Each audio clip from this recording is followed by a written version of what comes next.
Alright boys, let's go ahead and get started with my new and improved Exodia deck. I've been trying to improve this deck every single moment, and this is going to be kind of interesting because we're actually going to have a awkward hand. Now, I can actually open up with Shrine. This is actually a really interesting play. This is actually like some good knowledge here. So this card, you can just place Ghost Belt. Now, is it good to place Ghost Belt? Well, the thing is, at the end of the day, I already have Called by the Grave, and I cannot actually place the Exodia piece. The reason why is I actually need it for my combo, so I actually need to use Shrine of YuGiOh for this effect. You can place any monster, and that's why hand traps are very important in this deck. So the most important card is, well, you can go for Shrine of YuGiOh over here with that card, but I actually want to go ahead and add a Millennium Monster. This one adds the cross, so we're going to actually pay a bunch of life points, but I need to go for this one to go for the Millennium Monster over here. And then we have to pay. Unfortunately, this is going to cost us 4K, but at the end of the day, it's going to be worth it. So now we're going to go ahead and add another one. This one adds the Shrine of YuGiOh. I actually don't need the Shrine because we already have the Shrine. This is what enables us as the combo. I mean, it's just YuGiOh plus any monster equals basically what we're going to go for. I mean, we can actually normal summon this card if we wanted to, but we're going to go ahead and activate this, and we're going to go ahead and place it in the Spell and Trap Zone. Unless he stops it somehow. But I've got a Called by the Grave, so I can kind of rebuttal with that. And we have a Super Poly, so if I really need to discard, that is technically an option. This is going to let us add the Millennium Cross. I wish we could actually just resummon this, because then I can go into a Link 3, which would allow us to go into... Oh, okay, so he's going to go and Imperm that card, which... as a great use out of that card. Maybe he needs to get a Trap in the Grave, I don't know. But either way, that is totally fine because all I needed was cross anyways. Now, I can actually normal summon this if I wanted to. And like going into, well, there's actually a lot of combos that we can do from here. One thing that I do like to do, normally you'd get the other card out. If we had literally any one of these, we could actually go for the BLS. Or we can go for a Masquerada and then go for like a Unicorn on my opponent's turn. But instead what we're going to do is we're going to activate this because I like getting this out ASAP. So we're going to activate this. If you have the other card, he can't actually negate it, but it's fine. He's got 4 cards left. I've got a Super Poly. I'm pretty good in this position. So what we're going to do is we're going to summon Exodia over there. Yes, he's about to get obliterated over here. So... now what we're going to do is we're going to set Super Poly and then Called, and we're going to have like a decent board over here. We're going to make him think that this is a another card. So if we have to get rid of this, gotta get rid of it, no problem. But on the end phase, we actually have a few different options here. So you can actually go for Pop Everything. He might have not... I don't know why he stopped this card. I think maybe he thought it was going to negate its effect or something. Like, he thought it could stop the back row. I don't know. Nonetheless, we're going to be placing either Obliterate. Obliterate's actually pretty good. However, it has one huge drawback, and that is that we cannot go for another Incarnate because the card will be... oh, he's going to Imperm the Incarnate. Okay. Well, the thing is that I can also negate this effect, so I'm just going to go ahead and just negate this. Dude, this guy, has he never seen this? It's fine. A lot of people probably don't play this deck because it's on first glance it's not very good. I try to make it as like good as you possibly can. Exodia Blaze could actually be pretty good next turn, but we want to add one of these first. This one just like popped my opponent's board and then lets me shuffle back, which I actually really like. I'm going to actually go for this one. Normally I go for Obliterate because it is a very, very powerful card. However, going for Exodia Flame turn 1 allows us to discard right leg, and then we can actually place it back.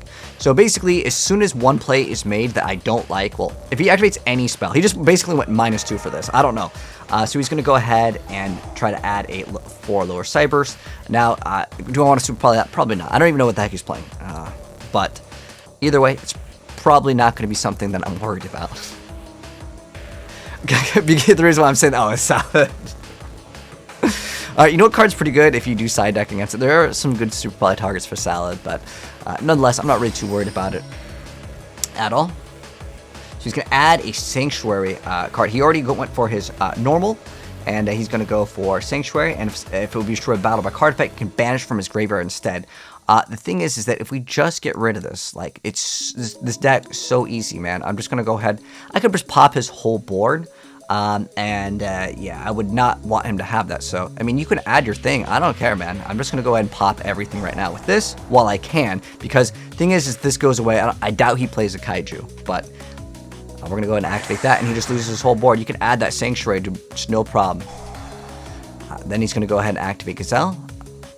And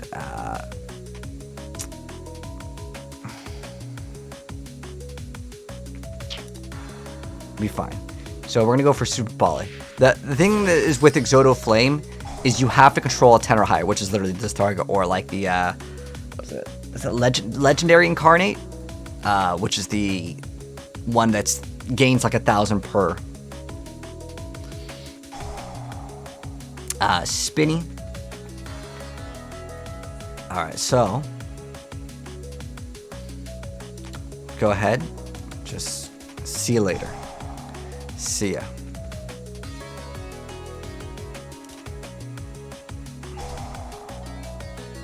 Okay.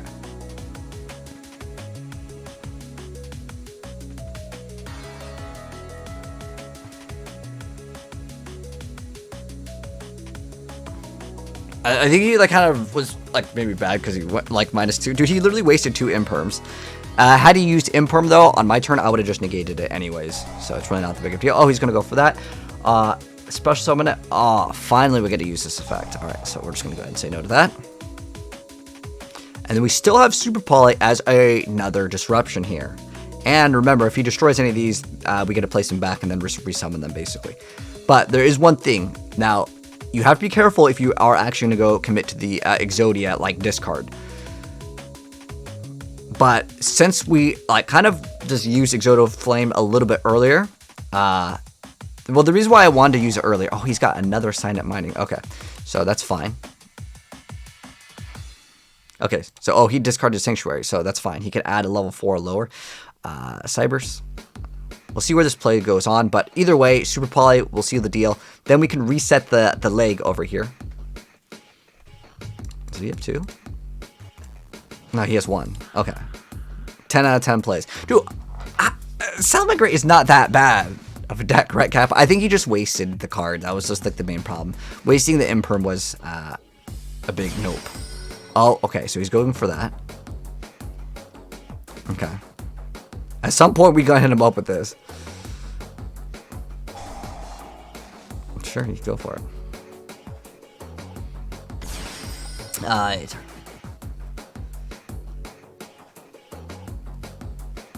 Okay. He's probably gonna be so mad when he sees this. Alright, so. Same type and attribute, but different names.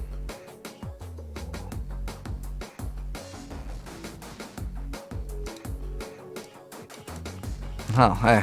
Cool. Let's go. He gonna be beaten down with Garua. He literally exhausted his whole hand, man. Is it GG's? Oh, what? Does he still have more? Oh, he gets to put him back and then draw. I think we good, guy. He's getting obliterated next turn. No problem. And then we get to reset the Exodia part. And then I get to make double Phantom Incarnates, which will have 3,000 attack. This card will go back if we do that, though. But I kind of wanted to beat him down with this card. And the cool thing with this is if it's sent to the graveyard, you get to draw a card. All right, so he gets 1 card. What could he possibly top deck? Is it possible? All right, battle phase. No, oh, I thought the evenly was coming out, but not that it matters too much. I think it's a sealed deal. We've actually already obliterated him. And this card, if it survives, it's basically GG's, man. We can go for EXODIA Blaze, and I'm gonna go for the Wombo combo. And this is my favorite thing to do. It's, you know, at first I was kind of hard to pull off because you actually have to pop a spell and trap, which is one of the most annoying things.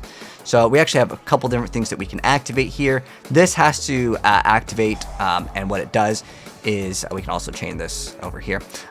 So this one shuffles up to 5 of the Forbidden One monsters. We can either add 1 or shuffle 5 Forbidden Ones into the deck. You can either add 1 Forbidden One which I don't really do too often, but we're going to do the shuffle.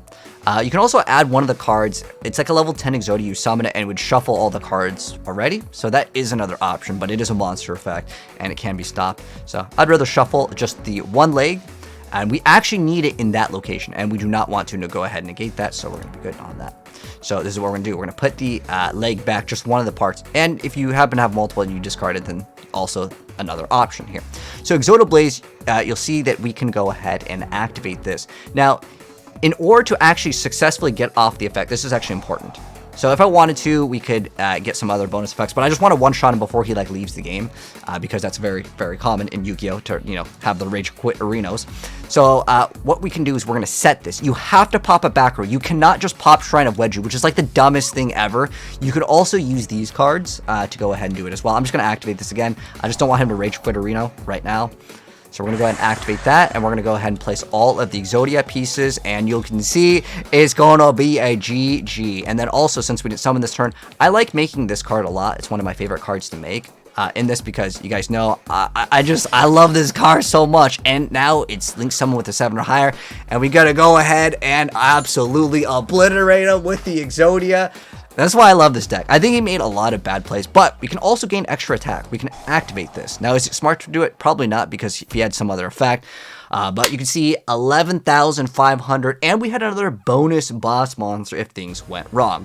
Now, there is one thing to take note. The opponent absolutely wasted the Imperm. But if he still had the Imperm in his hand this turn, I would have activated it. There's no other back row that I was really worried about. But nonetheless, those other cards, if he actually did destroy them, even though we totally dominated that game, if he was to destroy them, they actually get to go back in the spell and trap zone, then we can resummon them. Another thing I was considering, because I'm still kind of in the like deck process, and I've been probably, if you guys joined the live stream, we were playing Exodia, and like I was originally playing Legendary Incarnate. The Legendary Incarnate as a level 10 to actually use the effect of Exodia Blaze, and I actually didn't understand. And I was thinking that because this card is immune to everything, that it wouldn't work. But the thing that I didn't understand, and this is good as knowledge, if any of you guys want to play Exodia, and here's like the build real quick.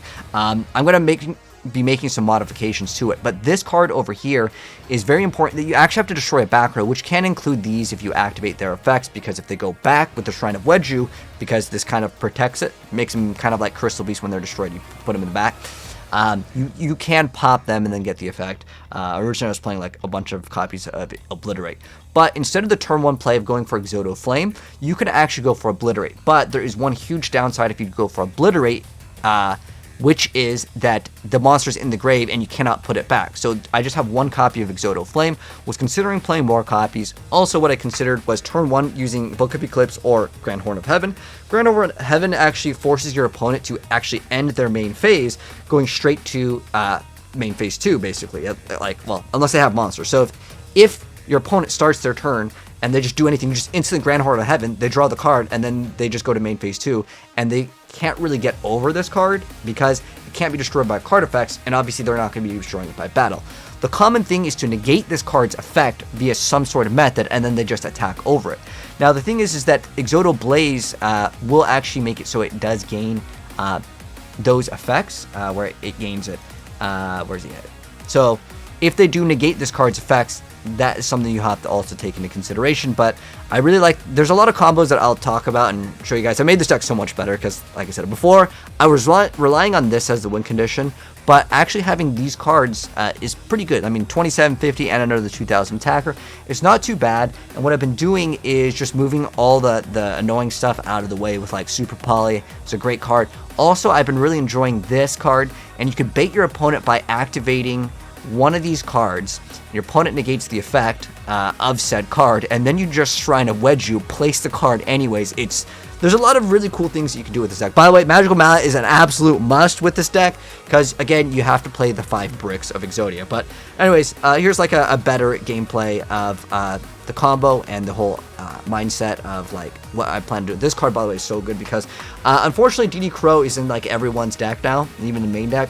So having this when they try to, you can discard, negate the activation if they're trying to banish.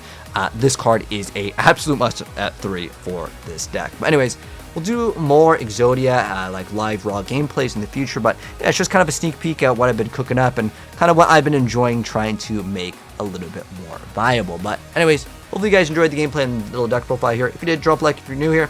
Hit subscribe, turn the bell if you want to see more Exodia, because I think it's one of the coolest, like, iconic Yu-Gi-Oh things. And I'm kind of slowly getting back into the game, and Exodia is a great, fun deck, but it's probably not going to be meta, I'm going to be honest. Anyways, peace out.